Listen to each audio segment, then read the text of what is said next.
Welcome to Cockpit to Cowl, the show that explores general aviation safety topics from the combined perspective of flight instructors, pilots, and mechanics, exploring both pilot and aircraft topics to make aviation safer and more enjoyable.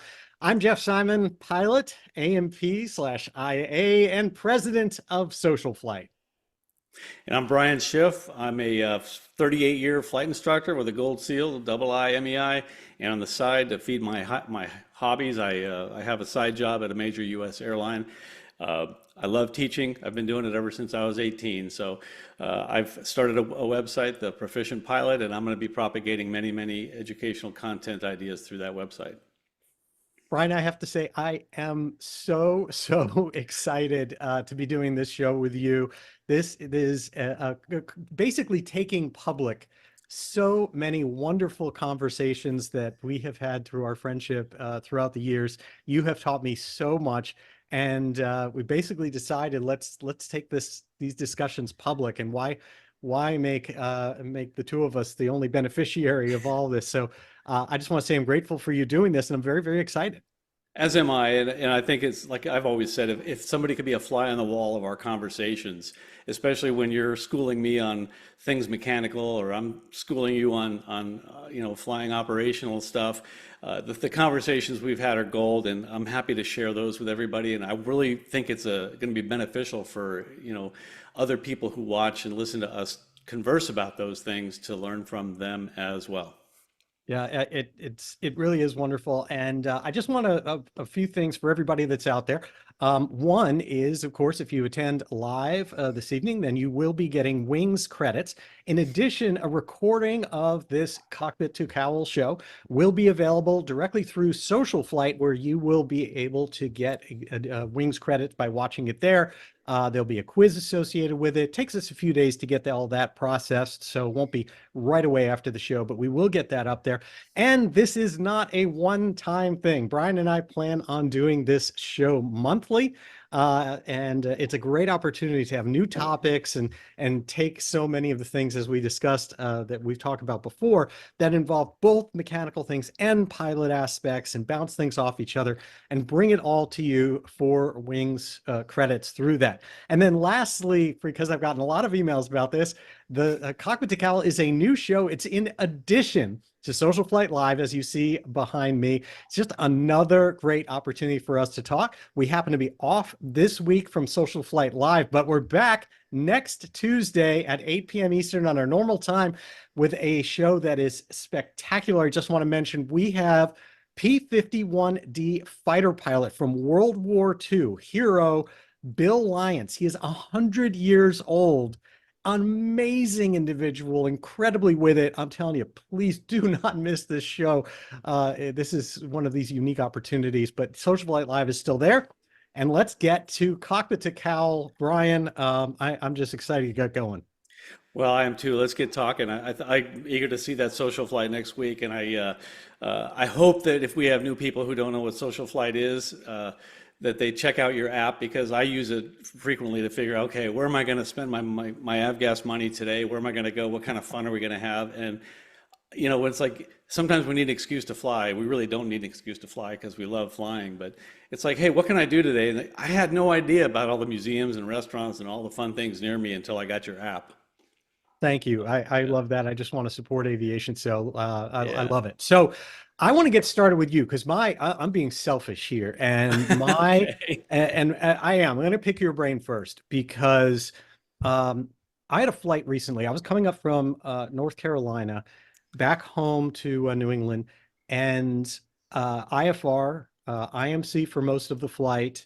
Hmm. And as I was coming north, I had something happen that really put me, I feel like, in a bind as a pilot. So I'd like to talk about I'd like to use your expertise.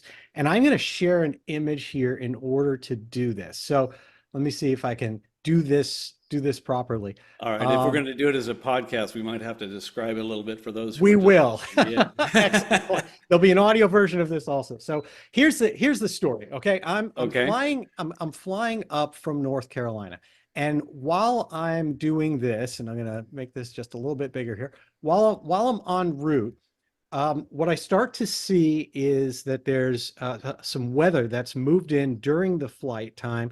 And it is some of it is right off the coast south of New York City. So as I'm flying north, that's off to my right, off to the east.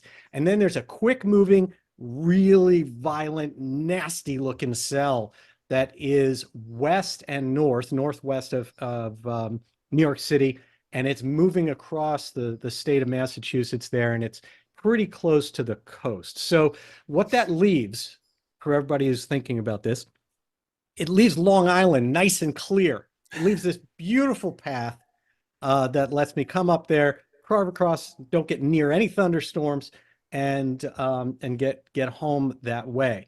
And that's exactly what I had been cleared for and what my flight plan was. So everything's going great, right? We're trucking along. We look like I wouldn't call something like this threading the needle. It's strategic weather planning as opposed to tactical, and we're going to be fine. The problem occurred when I started. I'm over northern New Jersey and I'm approaching the New York airspace. And then all of a sudden, I get that call that you always get when you get close to this from McGuire Approach. That Advise when calls and ready to says, copy. "We have an amended clearance, so you're ready to copy." Right, exactly, exactly. And so I say, like, "Oh, yes, okay, ready to copy." And what they read me is a clearance that leads me straight into the nastiest of the nasty stuff. They were, instead of letting me go over Long Island, instead of letting me make that right-hand turn to safety, they say, "Oh yeah, you're going to go over to JFK, and then you're just going to kind of keep going straight." And I look and I see purple, and I see all this nasty lightning, and I say to the controller, I can't do that. I cannot accept that clearance. I don't recall exactly, and I know we're going to find that we're going to try to get the recording. Whether I used the word unable, I believe I did, but I'm not sure. Can't is Uh, good. I mean, I think can't is self-explanatory. And so you got a clearance that painted you into what we're looking at as the red line up to the northwest of your current position. exactly, exactly. It was straight. It took me, instead of where my path was here, if you imagine this line making almost a little bit of a little bit of a left, and at that time I'm watching it move, right? So I know that that massive line you see over Poughkeepsie there, and that part of the image is going, instead of being there, it's going to be closer to the coast by the time I get there. Yeah. And so I on no uncertain terms told him, I can't take that. And due to weather, there's extreme weather there that will put me right in it. Can't do it. Here's where the surprise came. The surprise came with the answer I got back from him. His answer back to me was, "I need you to read it back to me." He said, Wow. "I understand what you're saying. I can put a request in to see what we can do, but I need you to read it back to me." And that really worried me, because I was under the impression reading it back means I accept it. I don't want to be on a collision course with a bad cell. And I caved and I read it back and spent the rest of the flight begging for this change. So let's start there. Tell me what I need to know about this. Yeah, so basically the regulations say that if you've been given a clearance, you have to follow it unless you have an amended clearance. If you have a TCAS traffic advisory, or in the case of an emergency. So what is being given a clearance? What is, okay, I think the FAR says obtained. When a clearance is obtained, no pilot in command may deviate. So if you said I can't do it, to me, that's not obtaining the clearance. He wants you to obtain the clearance because he wanted you to read it back. And it seems like a game of cat and mouse where he wanted to get this off of his back. And once you read it back, that clearance is yours, you own it. So in my mind, first of all, as a pilot who's comfortable with my decision making at this point, but earlier in my career, flying career, I would have been very intimidated by such a clearance. Now I know I'm not flying in that, so I'll take whatever clearance you want to give me. We'll work something out. I'm going to not go through that weather, period, obviously, because I won't come out of it alive, from what I'm looking at on the screen that you're showing. So the idea is to say enable that clearance. You did the right thing for him to, insist on you reading it back, I don't think is fair. Now, you could have played a game and said, no, I'm not reading that back. I need something else. I'm unable, going to have to do something different than the plan that you've just given me.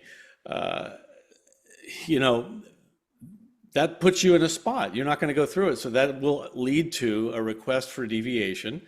And maybe he was expecting that, okay, once I get him on this clearance, we're going to let him deviate as needed. But he didn't tell you that. He could have easily communicated that. And since he didn't, then it leaves you in the position to play the trump card, which you have in your pocket, and that's to declare an emergency and do what you need to do. I know that I've had controllers tell me that they're just waiting for pilots to declare an emergency, because once you declare an emergency, just like you're allowed to bust any FARs, they're allowed to reduce the separation standards required. They don't have to maintain the 5-mile separation from all the traffic that I presume was coming down Long Island coming into the New York area. So that's another thing that, you know, is in your hip pocket, is the declaration of emergency. You'd like to negotiate something before that happens, but obviously you're not going to fly through that weather. He played a game of cat and mouse with you, and that was not cool. It seems like, I just want to know kind of, and I'm not saying this to you, I know you're explaining it quite well, but I've been in this situation more than once, and it's, I wish I knew really what the right way to play this is, because it seems to continue to happen, and it's really stressful as a pilot, where in this case, so here's how that played out. Here's the kind of the rest of the story, as it were. I think I asked him more than once, and he came back and said, you know, thou shalt read this back. Like, we will figure this out, but you read this back. Yeah. So I did. I caved. I read it back, and I told him how concerned I was about it. And he said, we understand. I'm communicating with the next controller. We'll see. And then once I did that and accepted that clearance, now I've gone from being, you know, feeling like I'm ahead of the aircraft, I'm ahead of the situation, and I'm really comfortable, to being highly stressed about what's going to happen next, because now you get handed rapid sectors, as you are well aware, as you go through New York. And so every, you know, it must have been 4 different controller shifts within 15 minutes or something. Yeah. And during each one person I talk to, I've got and it's getting faster and faster, right? Because you're now in JFK, all these things. And so you're playing that game, right, where you're desperately trying to get push to talk in Yeah. when they're Well, rapid yeah, in New firing York, everybody. once you read that clearance back, you may never get a chance to talk again. That's the other reason for not accepting it. Airtime is gold there, you know?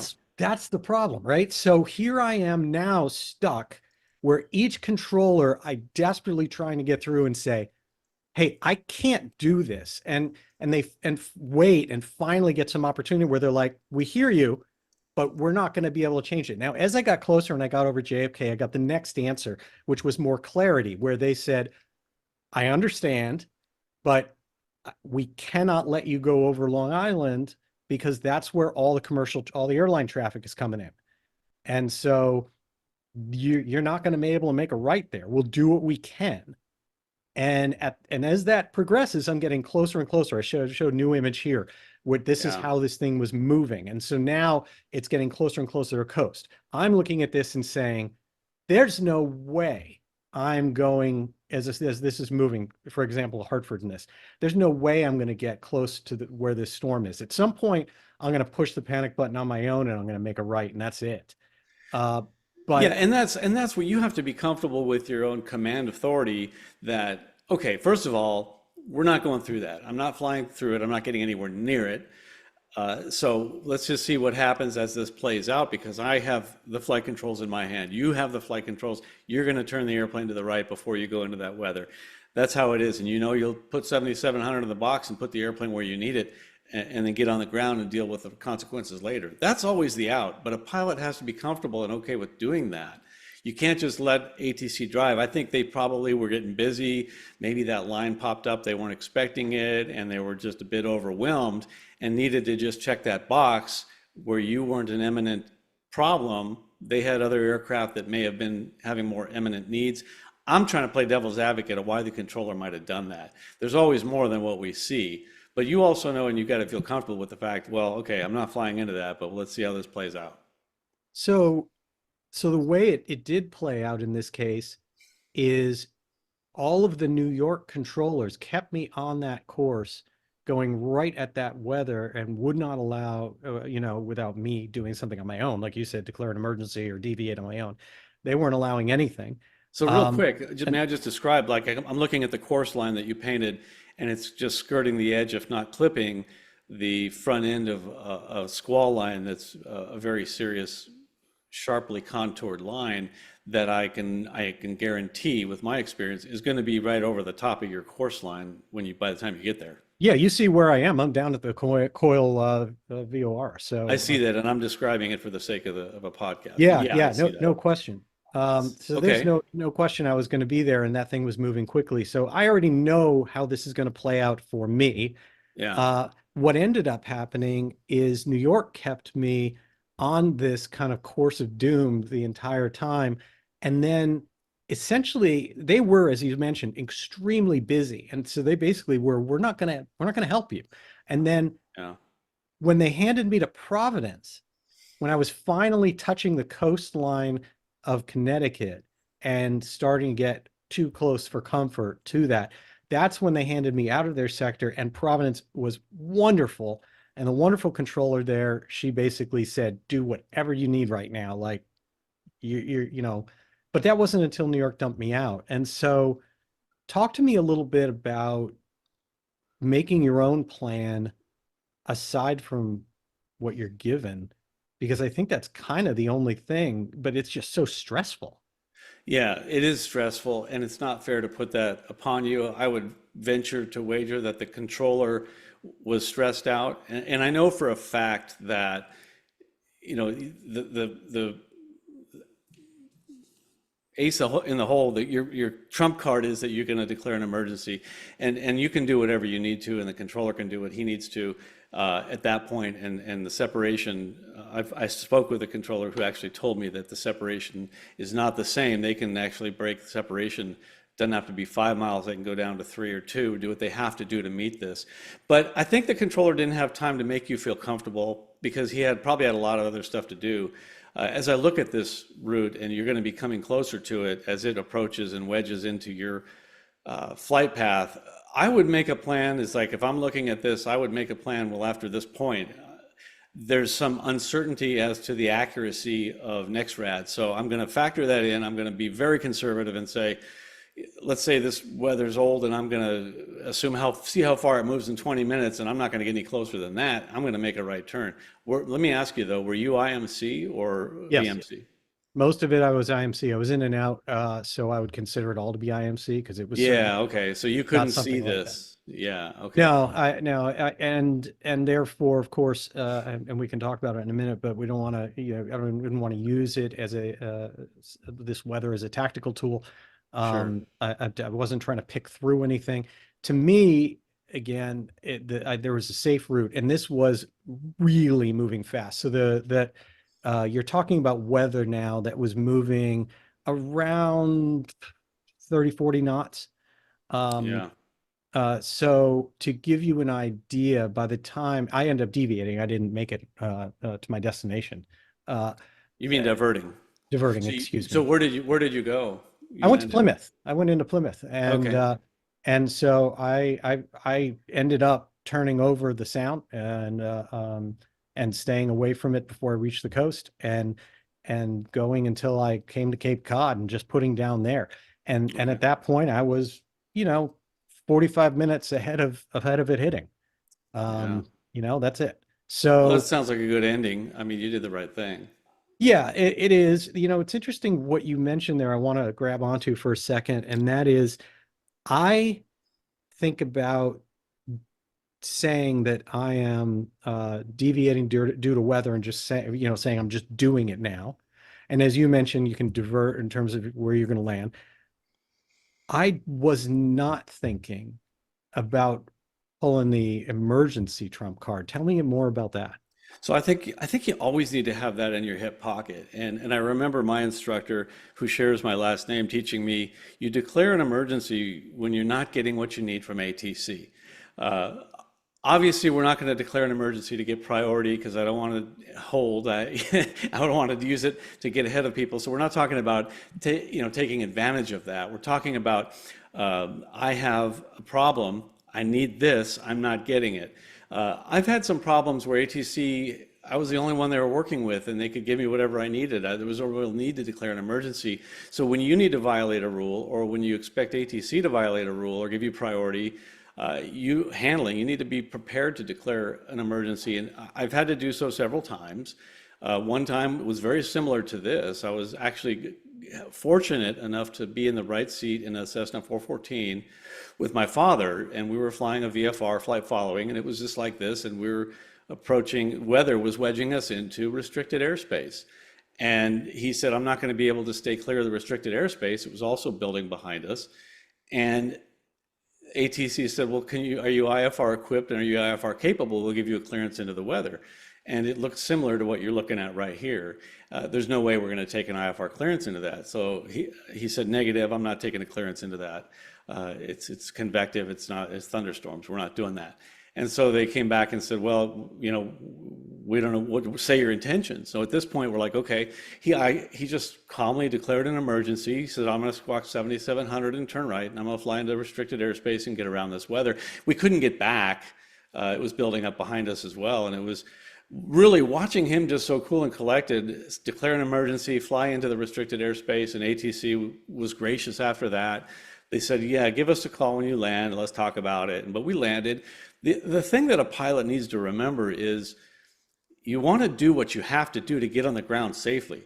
A lot of pilots worry about paperwork or reports. I've declared many emergencies and never been asked to write a report, but they might want to discuss it afterwards. And that's what happened here. And the controller apologized and said, if we'd have given you the option of going 1,000 feet higher, you would have been above the restricted airspace. But he didn't offer that at the time, and he apologized, and that's how it ended. Yeah. Nothing ever was heard of it. But we're fortunate enough to have survived it, not turned it into a big emergency, because we did what we had to do. Right, right. So, yeah, I mean, you have to be prepared to do that and be okay with doing it and not be afraid of it. Don't be intimidated to declare an emergency. A lot of pilots are. You just have to be okay with it and convince yourself, hey, I'm the pilot in command. Like I said, I was fortunate enough to watch my dad as a role model on that, and I got to see how easy it is to declare an emergency. And it was almost like air traffic control thanked us, because now that opens up a whole toolbox for them to help me. Right. That makes a lot of sense, and it's interesting because to me, you mentioned reduced separation, which gives you other options. I like the idea. I like the idea less of just sitting there in a situation like this and just having to wait until I hit my personal limit and then just say, I'm deviating right due to weather, like deal with it, versus I need to do this. I'm declaring an emergency so that I can stay out of this because of this clearance, and I'm going to start deviating right. I would much rather be cooperating with them at that point, because I want them to, I'd rather them say, proceed to this VOR or intersection. I'd rather be on something than feel like I'm just abandoning you guys because you're not working with me, and I'm going to, make a right turn and see how this works out. Yeah, I think it's important to understand what's happening on the other end of the microphone. The controller has probably got a lot of puzzles to work out, and the controller's primary objective is to keep airplanes from hitting each other. Nowhere in their MO is it to keep you out of bad weather. I mean, the controller's responsibilities are not to keep you out of weather. You as the pilot are responsible to stay out of bad weather. So you have to tell the controller what you need, and if they can't give it to you, you need to find a better plan or declare an emergency. That's really your only options. And I asked if you were VMC, because that's always an option when you're IFR and can't get a clearance to what you need. You can always, if the weather's good enough, just cancel, go VFR and do what you need to do. Yeah, that certainly makes a lot of sense, and I can definitely appreciate this one. Worked out great. We just made it home a little later in the day, which is the way you should. Yeah. In a situation like this, but I think next time I will, if this situation occurs again, I will pull the emergency card. And The other thing a lot of times it seems in some cases, especially when things are not busy, you feel like you're on the same side as the controller, just like I was with the Providence controller at the end. Sometimes I'll tell you more than once, I have kind of been butting heads with a controller, putting me into weather, and it's always been about a sector boundary. It's always been about someone saying, if you keep going, like I'm staying away from weather, and they're like, you keep going that way, you're not going to be in my sector. I can't let you keep going that way. Ooh, I mean, I have to talk to somebody else? I've gone around weather so far that I wound it up in Mexico, and they had to do a whole lot of work on their end. And you know, it's human nature to want to have the other person do more work than you and have them deal with the problem and kick the can. But you know, you got to do what you got to do. I didn't care if he had to do some coordinating with Mexico. I'm like, that's great, do it. Yeah. I'm going that way. So we did. It turned out to be no big deal. So you know, they might try to talk you out of things, but you as the pilot in command have to determine what's best. You know, Yeah. you have to weigh everything out. The other thing I want to throw out there and make sure we're starting as the show is Cockpit2Cowl, we start talking a little bit more about the machine itself. Yeah. Um, when we talk about looking at weather like this, I think it's really important that people understand I was not equipped with weather radar. I have on board the aircraft two sources of weather depiction, graphical NEXRAD depiction.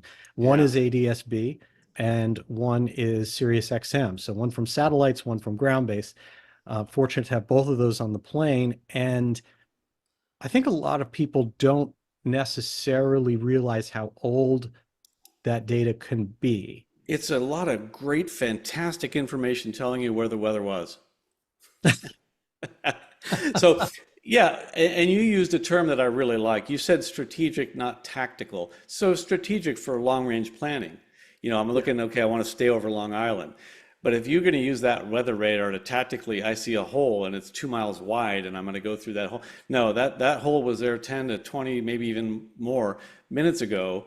And you're going to where the weather wasn't 20 minutes ago. So that Right. doesn't mean that's where it is. You cannot use it for that. And it's really sad that we unfortunately lose several aircraft every year to flying into weather that they thought was okay because they were looking at outdated information on NEXRAD or Sirius XM. But I know that because I'm thinking it, somebody watching it must be thinking it. Because what do you prefer? I have NEXRAD. I haven't had Sirius XM in my airplane. Which one do you like better? Oh man, there is no question that from my personal experience of having both and always watching both at the same time, there's no question that the Sirius XM weather looks better and tends to be, in my experience, more accurate to what's really happening out there. Um, Is it a more frequent but update? Well, it is. And so let's chat about that. Again, people do like hour, 2 hour, 3 hour long shows, all just based Yeah, on radar and interpretation. We can't get into that. right. But here's what matters for a trip like this that I would and the situation I was in. Um, for anyone who's not really familiar with it, so radar is done. We all know, we've seen the old things, how it sweeps and does a 360-degree sweep. When what it actually does is it has to look at different altitudes, right? You have a ground-based radar. We're still using ground-based radar stations. That's how it all works. And it does a 360-degree sweep, takes about 20 seconds, and it has one angle, and it starts down at, I think it's like 5 degrees, and then it ratchets the angle up more and more. I'm using my hands the other way. It should be more like this, starting like this, ratcheting it up, up, up, up, up in a cone to see really what's out there because it doesn't know what altitude. It has to Yeah, put together a composite picture of it all. By the time you can almost think of it as spirals, but it's cuts. By the time it's gotten this whole picture done, and then it goes back to the base, it's about 6 minutes. And so that's just gathering the data. And then it has to process it, which is pretty quick. And then it has to transmit it yeah. out to you in the aircraft. Well, the transmit times that you have are different based on whether it's ADS-B or whether it's XM. Let me stop They you for a both, sec. It not only has to transmit it, so once it builds that picture, that's one radar site. The Yes, next rad is a mosaic, a pattern, a quilt pattern of all the different radar sites put together, right? So that's right. all of those have to come in, and a computer has to analyze and digitize and make the master quilt from all those pictures, and that takes a That few is correct. minutes. That is correct. And if you look at something like, let's say XM, you're getting it's getting sent out to you every 2.5 minutes, Yeah. but that doesn't mean it's different data every 2.5 minutes. It's different data every 5 minutes. So it's updating it on at a 5 minute. Is there something new to update? But that doesn't mean it's 5 minutes It's old. repeating it because you might not have been Yeah. listening at that moment. So Right. it's like repeating. So when you add all these delays up, it's a pretty safe time frame to say, look, this is going to be 10, 15 minutes late. Yeah. And 10, 15 minutes in a fast moving storm or cell or something is an eternity.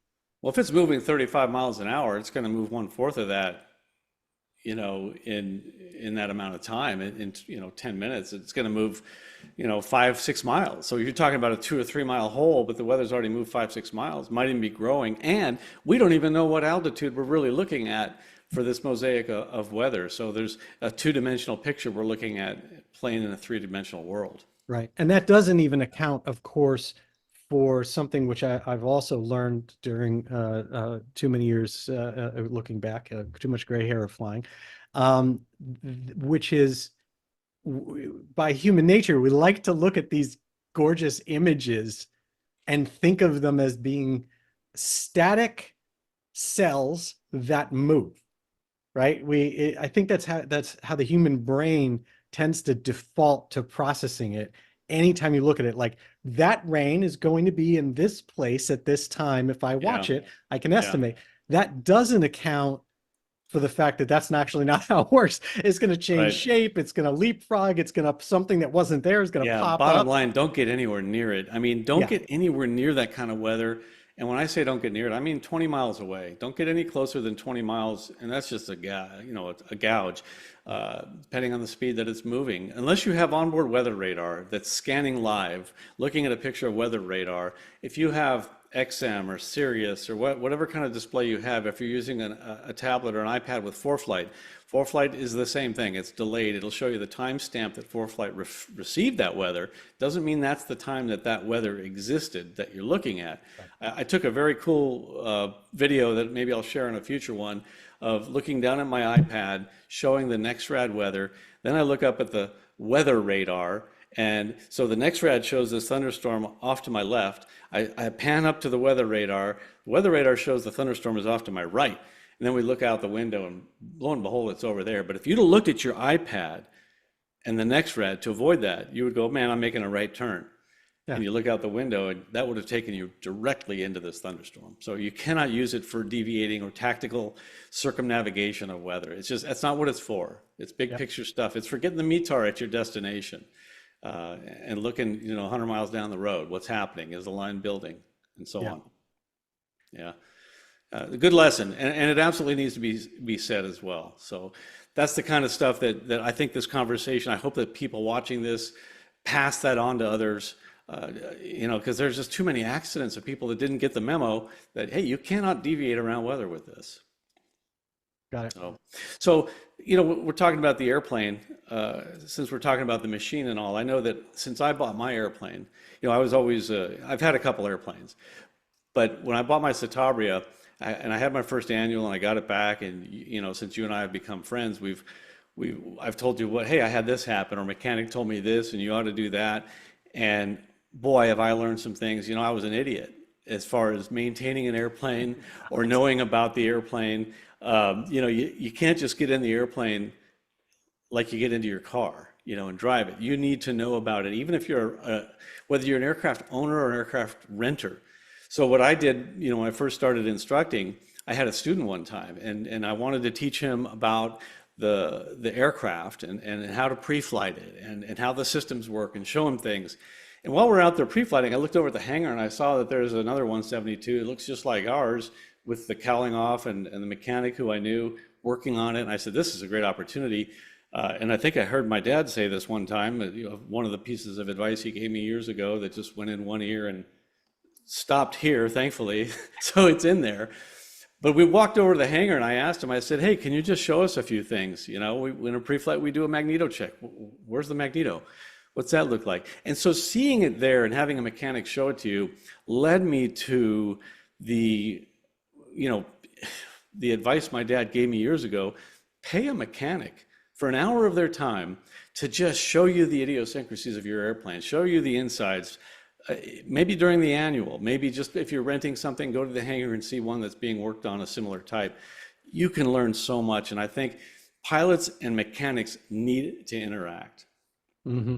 I totally agree with you, and I always smile when I hear your stories about things like that, because uh, to me, you're already at the graduate course level of these things, because obviously of your experience as a flight instructor, and most of the times that I'm you know, trying to be a standard bearer or make a rallying cry for pilots to learn things, they're not even close to the level of you saying, hey, I have my students go talk to an A&P, go look at these things.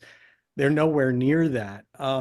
I think we have a really serious challenge out there, because so many pilots, even if they own their own aircraft, don't seem to understand what they really need to about the plane in order to be safe. And and I want to stress that idea of it's enough to be safe. It's there's a lot of people out there. If we talk about students and renters, then and what flight instructors that I see in most cases are teaching, it's like, look for bird's nests, check the, you know, check for oil, a couple things where they, you know, wiggle a control Freedom of surface. movement and general security. Yeah, like very little, you Yeah. know, that they sort of the basement. And then if it's aircraft owners, a lot of times the part that makes me, you know, bite my tongue is when you get people that just keep saying, I trust my mechanic, I trust my mechanic, trust my mechanic. Um, your mechanic's not with you when you're up there in the air. They're not with you when you're doing the pre-flight, even if you trust them. Like, there's a duty, I think, as aircraft owners and as pilots in general, even if you don't own a plane, to we take on, it's not a car, as you mentioned. You can't pull over if something happens. And therefore, you can't just say, I trust someone else, or I just don't know, I'm not very mechanical. There's a certain amount of knowledge I just wish people would accept they have to know. And it's, Yeah. to me, it's those things that would hurt you. That's the way I characterize it. Yeah, and I'd like to, as we progress with this podcast, we're going to be talking about a lot more of those little things, those golden nuggets that, hey, if you know this about that system, when this happens, you can fix it like this, or here's how to recognize an issue. You know, I had an airplane that it was a rental aircraft one time, and I remember telling you that I lost a cylinder that started vibrating really bad in flight. Declared emergency, beeline to the runway, landed, and everything was fine. Well, the post-flight, the mechanic walks up, he takes the cal, and you know, I was like, okay, you're stressed out. Like, what do I do in an emergency? I teach this every day, but all of a sudden I'm faced with it, and it's like, wait, what? So this is the real deal. I'm trying to do, okay, my backwards L, looking through everything. I'm trying everything I can to get this engine going again.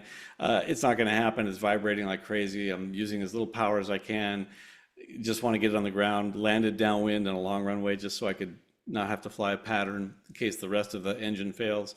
Um, we don't teach about partial power failure. We teach about total engine power failure, and that's another thing we should talk about. We'll get to that later.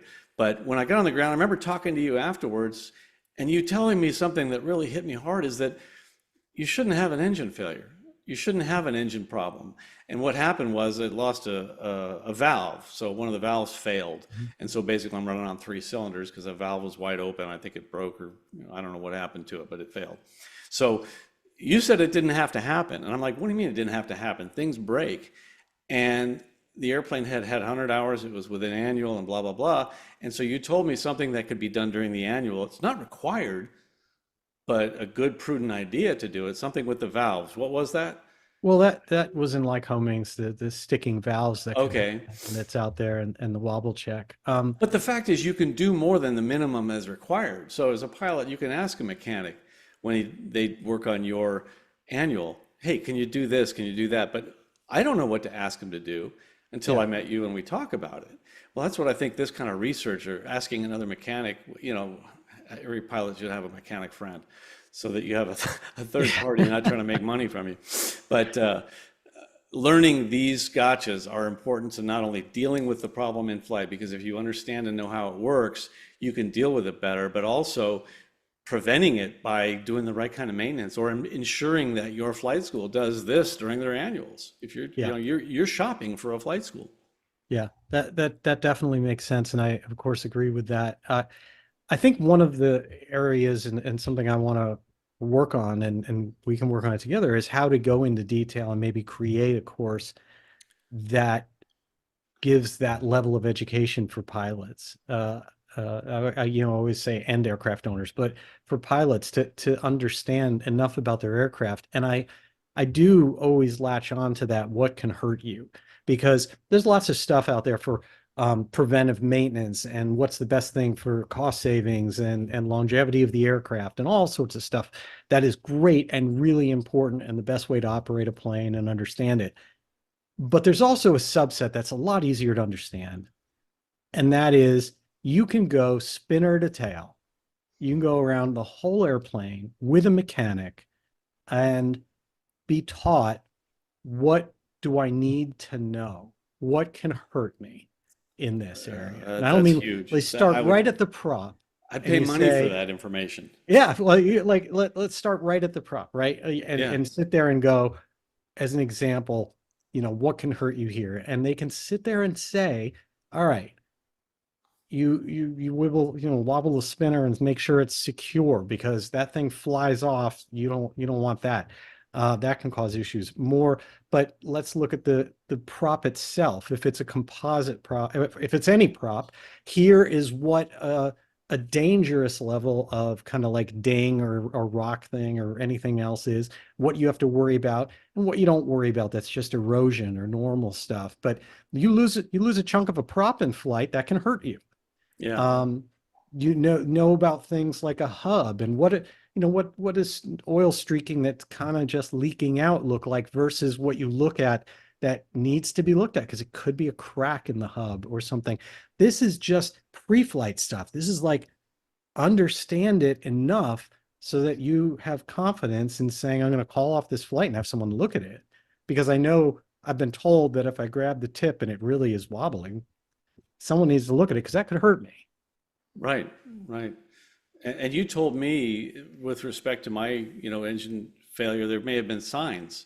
There may have Yeah. been something that you could have seen to recognize where, the new CFI that's teaching me to fly, or even an experienced one for that matter, may not have known that this is just the way a normal engine starts. What did you tell me? You Right. forget. Well, so you look at something like Lycomings and Continentals, and in your case, you had a Lycoming. And this is not so much direct pre-flight as it is knowing about the aircraft. Lycoming, each of those engines are incredibly reliable, right? There's a reason that we feel so safe and secure flying behind them.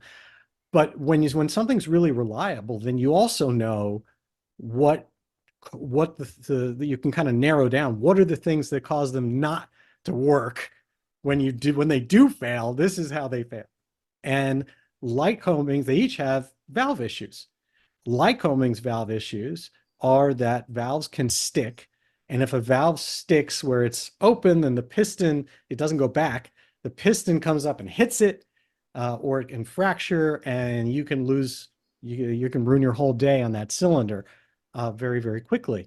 Well, what's interesting about the Lycoming approach to that, or Lycoming side of this equation, is that there's usually symptoms about this. If you go out and the engine starts rough fairly often and then gradually smooths out and then everything's fine. We like to call that morning sickness in the industry.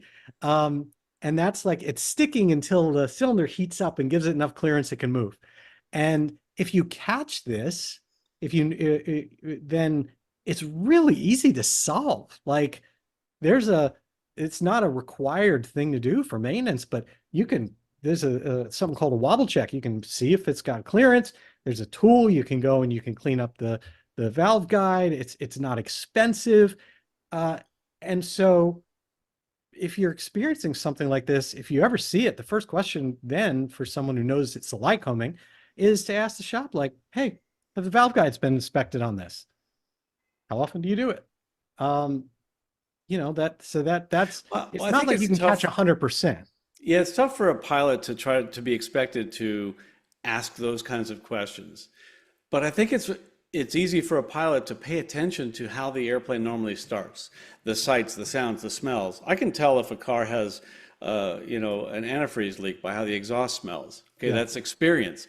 I did have a rental aircraft I was flying. In fact, it was probably that one that started up rough and after a short period got smooth. Not anything that ever concerned me. I just figured it was rich and it's burning off whatever, and insert your own pilot terminology here. I just figured it was okay. Yeah. Well, those are the symptoms. I think that kind of symptom check is important for us for pilots to understand what to look for. This is not okay if it's this. Other airplanes I see, they're leaking like oil, like a sieve. Mhm. I used to fly the MD-80, and I would write it up if it wasn't leaking oil, because that meant it was out of oil. But I don't think it's okay to have a massive oil leak on the bottom of the airplane. It's not okay to fly an airplane, in my opinion, you correct me if I'm wrong, that the belly's caked with oil. Well, it's all the For definition of what is massive and Yeah, things like that, of course. But this is where again it goes back to what's likely to hurt you. What are the things you need to know? Like we said, valves can hurt you if they go bad, and they are a weak spot in some yeah. cases. Exhaust can hurt you if something goes bad. Fuel in the cockpit or in the engine compartment that's coming out where it shouldn't can hurt you. Oil, less likely. But I Yeah. mean, either way, you can go around the whole plane and create what is essentially a short list. It's not too bad. But the things that are on this list are things that pilots should know. Like they should really know about that. Well, I think we should go over that list next time we do this. I'm up to it. I I'm would I'm love, I'm game for I'd that. love to hear that, because that's what's like when I hear a friend just got a disease but he caught it too late. What do I want to know? Yeah. Well, what were your symptoms? Because I don't want that to happen to me. And we can take that to the airplane for sure. And Yeah. there's a lot of things we can do to pay attention to the norm. Was if every time you start the engine in this kind of weather, the oil pressure comes up within 10 seconds, and then one day it doesn't, it takes 30, 40 seconds. Okay, something's different. Okay, that's why if we always look at these things, we always know where the airplane is trending, and we can watch. If we just started up, cruise, and open up a magazine and never pay attention, we can't identify a trend. So I teach pilots to do a lot of trend monitoring, and of course now we have engine monitors that do that for us, that do some airplanes, and do a Mhm. great job of that. But I think it would be worth its weight in gold, and I've done this, and I would encourage others. If you pay an instructor for an hour of their time, why wouldn't you pay a mechanic for an hour and say, hey, show me a pre-flight, show me what's going to get Yeah. me? I would love So that. I want to quiz you with a couple things because I want to ask you. This isn't a test. This is a literally me learning what you tell as a flight instructor, Okay. and try to understand. Because for me, I think one of the big gaps I see in pilots is their understanding of how to manage some engine or mechanical issues when they fly, which goes back to understanding the system. We do mag checks on the ground, right? Sure. That's how most people do just before they go, where they pull on the runway, they do their run up, they check the mags, etc. I'm amazed. What do you instruct someone to do when the engine when they experience roughness in an airplane? What are the things that are on that you teach students are on that list? Well, fuel, air, and ignition. Somewhere there's a problem, right? Or there could be some foreign substance in there, or we could have something out of a prop out of balance, or it could be an engine out of balance. So in my case, it was an engine out of balance. But with respect to the way it's firing, if the prop you can't do anything about. Obviously, the first thing you're going to do is you're going to try and preclude this with a good pre-flight. Second Mhm. thing you're going to do is pay attention to like you said, the things that can get you and learn what they are. So I really want to learn those. Uh, Third is I don't want to take an airplane into the air if the hairs on the back of my neck are standing up because I see this or that or whatever. So if you see something, don't take it in the air. So number one is don't don't get in that situation. Do the best you can to avoid it. Secondly, if you're in the air and something like that happens, Now, you kind of intimated with the magnetos and checking them on the ground, but I certainly would try one mag at a time in the air if I had a rough running engine. That was one of the things I would do, like in a Cessna. I teach a backwards 7 or upside down L, whatever you want, starting at the fuel, make sure it's on both and not about to flame out because it's running, rough and about to run out of fuel. Come up and mixture, prop, carb heat, or alternate air if that's the case, because it could be icing Yeah. across. And when I get to ignition, don't just make sure it's in both and say, yeah, it's in both. Try one mag at a time. Go and see Yeah. how it runs on one mag. That's one of the checks. Of course, the primer should be in and locked, and you don't push on it to do that. You pull on it and make sure it doesn't come out.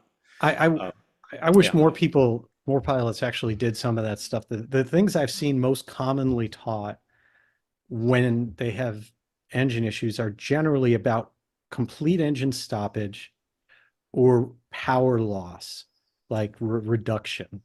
And usually they're just teaching about, like, okay, well, if it's complete loss, we go straight to fuel, right? Are you on the correct yeah. tank? Did you run out of gas and whatever? And then if you're losing it, of course, we talk about carb heat and what carb icing can do. And I think those are really commonly taught.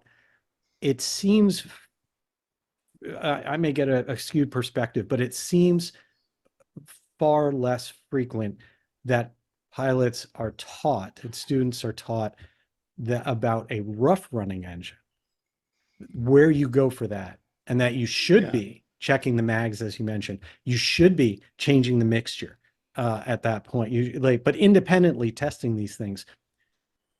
So yeah, I encourage pilots to be very familiar with, and it shouldn't just be my encouragement. Your Gold Star number 1A pilot will do this anyway, but be familiar with the emergency procedures section of your POH, because it probably has a section on a rough running engine. And Mhm. depending on the kind of engine you have, there may be different things that you want to do. You're turbocharged, are you fuel injected? There's a lot of different variables that come into play there. But first of all, be familiar with that checklist. And I don't want to usurp any kind of manufacturer recommendations. Those are usually there for a reason, for sure. No, But you're but right. I generally don't think that we teach what to do in a rough running engine. you, at an airline, right? You have checklists. Correct me if I'm wrong, but you have checklists that you use and you pull out the checklist for, and then you have red box items that you're expected to have memorized. Is that Sure. correct? Sure. Because there's no time to pull that.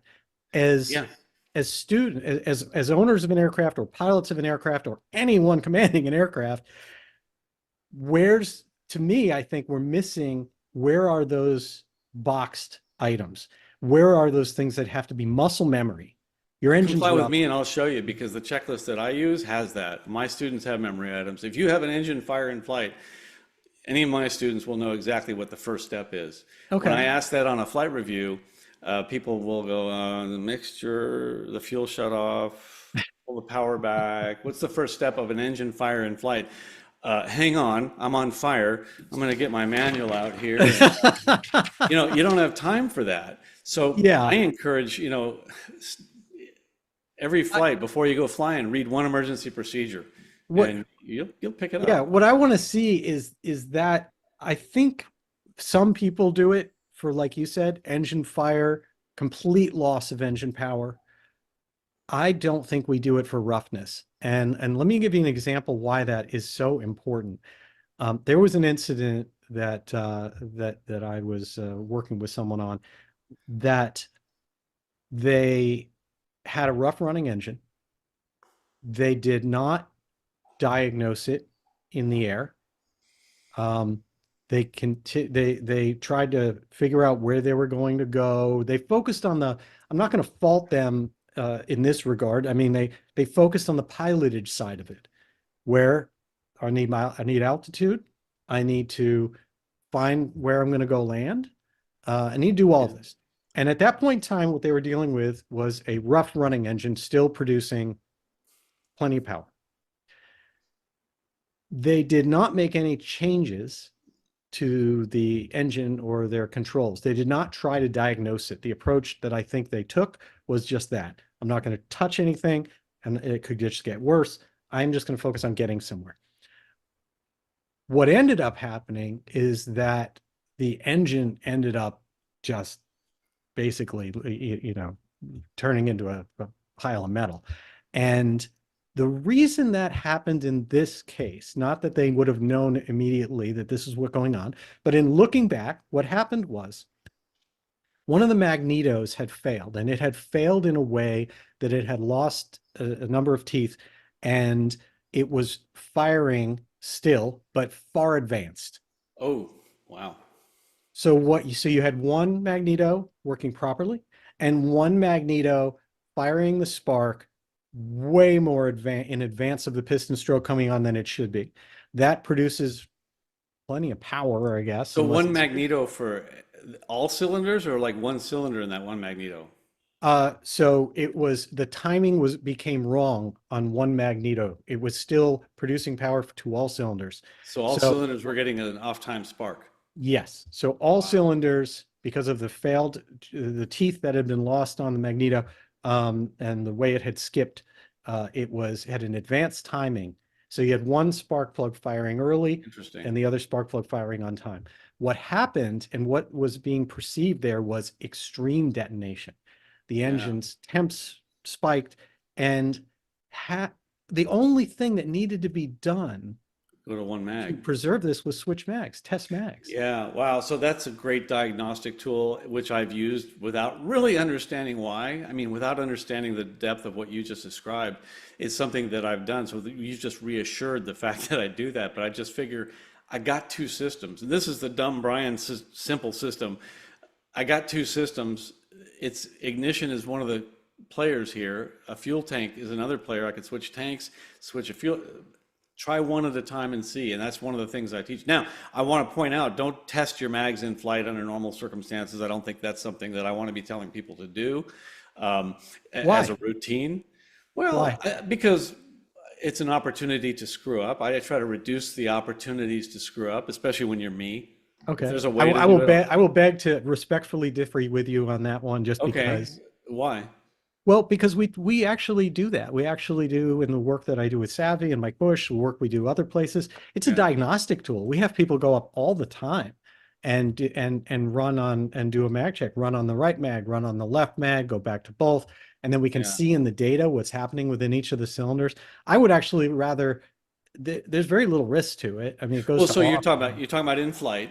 in flight. You're talking about a Absolutely. diagnostic, but I wouldn't do it as a routine, like, oh, on final every time I'm going to check my Oh mag. God, no. You know? I Okay. guess what we're talking about extremes here, and the Yeah. extreme that I'm Yeah. seeing is, and maybe I have a skewed view of things, but the extreme that I see is most pilots I have spoken to are not comfortable Yeah. using their mag switch in flight. Yeah. They worry about doing it, and I think you need to be comfortable with that.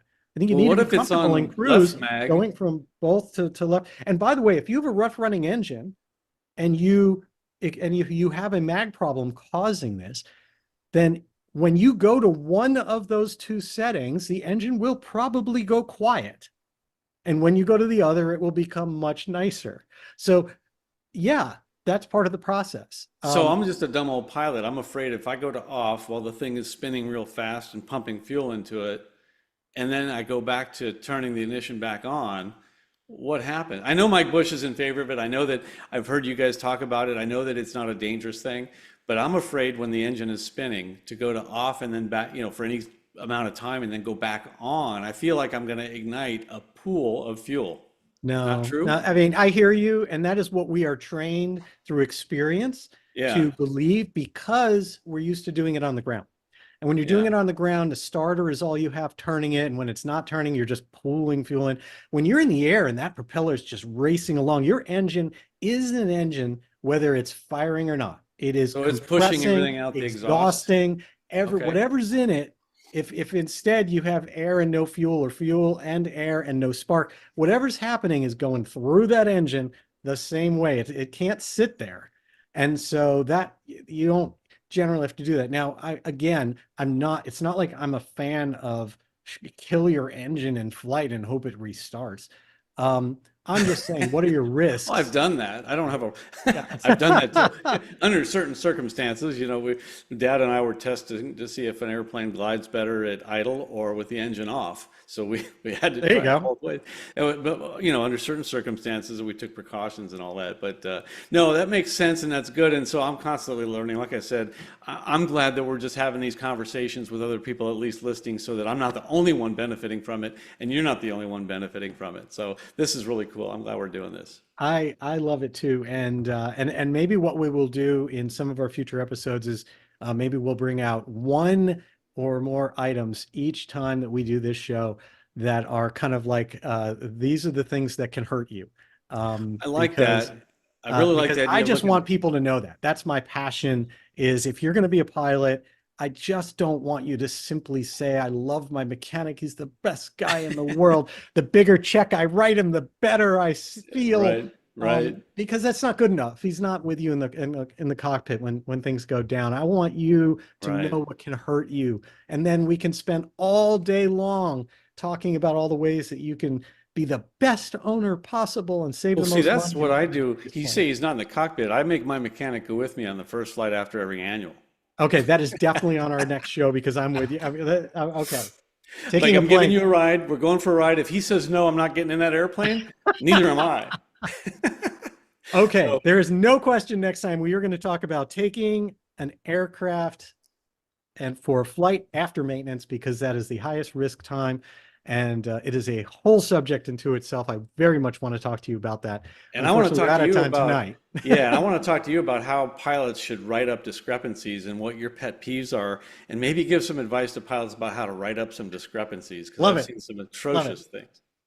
Well, Yeah, for okay. Do you everybody want to? listening tonight, you've known these are the conversations we have. Hopefully, give us a thumbs up, send us a message, and let us know, what you think and what you want to see happen. There's also a survey on your screen right now because we do, of course, want to know what your preferred days of the week are to have this show. We are not stopping Social Flight Live. We've got some amazing guests coming up on that, but this is the Can't you do Social conversation. Flight Live and do this at the same time? We could just, like when I'm talking, you go do Social Flight when your I guest love is that. talking. Yeah, I could do the Because same. I could that would really and talk about efficiency. That'd be wonderful. yeah, definitely don't Um, stop that. I love you getting some fantastic guests, some people we're getting to hear from some prime people in the industry that we would never get to hear from. That's really cool. I'm not even telling you some of the people on my list I'm trying to get because I'm just hoping it all works out. But we've got some amazing folks coming. But Brian, I want to say thank you to you. And not just a mutual appreciation club. The way we talked about you helped me in figuring out how to handle weather. That's the purpose of this show. Let's talk about all things from mechanic, pilot, and flight instructor. And I hope that people have gotten something out of that this evening, and they want to keep seeing a show like this happen. Well, we have so much more, obviously, and we've got it, queued up, and we'll talk about it and we'll share it. I think that's awesome. And I would like to just end with a quote that's on my website because I was asked, is flying dangerous? And I answered, I said, you know what? Let me think about that for a second. I don't want to come right out and say it's dangerous, but a little bit of fear is okay because it makes you do the right thing. So I came up with my answer to that question, and that is that flying involves hazards. Okay, how a pilot deals with those hazards can make it safe or dangerous. So it's up to you to make flying safe or dangerous. I love that. I love that. And I think when I first heard that quote and I loved it so much, I was thinking only from the piloting perspective. And now I've embraced it in my world of maintenance as well, Yeah, because I think it's the same thing. I think there is risk associated with the machines that we fly. And therefore, it's how you manage that risk. It's how you understand it that right. determines whether that flight will be safe or not. And so there's a lot that we can do. So we will get to everybody with the next show date. I think we have a preliminary one coming up, but it's going to be our monthly show, probably continuing on Wednesdays, but in addition to Social Flight Live. So again, Brian, thank you so much for joining us and for everything that we do on this. And thank you to everyone who took time out of their evening, out of all of your evenings, to join us here. And you can also send notes to info@socialflight.com if you want to reach me. And Brian, is there an email also for you? Yeah, the proficientpilot at gmail.com. and it'll be on your website. On the email that you receive after this. So I want to thank you too, Jeff. I think this is invaluable that you're taking the time to do this as well, and helping increase knowledge, because knowledge is power. Love that. Absolutely. All right, everyone. Thank you so much for joining us for Cockpit2Cowl, for our inaugural show of what we hope to be one that continues for a very long time. And I always like to say, I wish you all blue skies. Good night, everybody.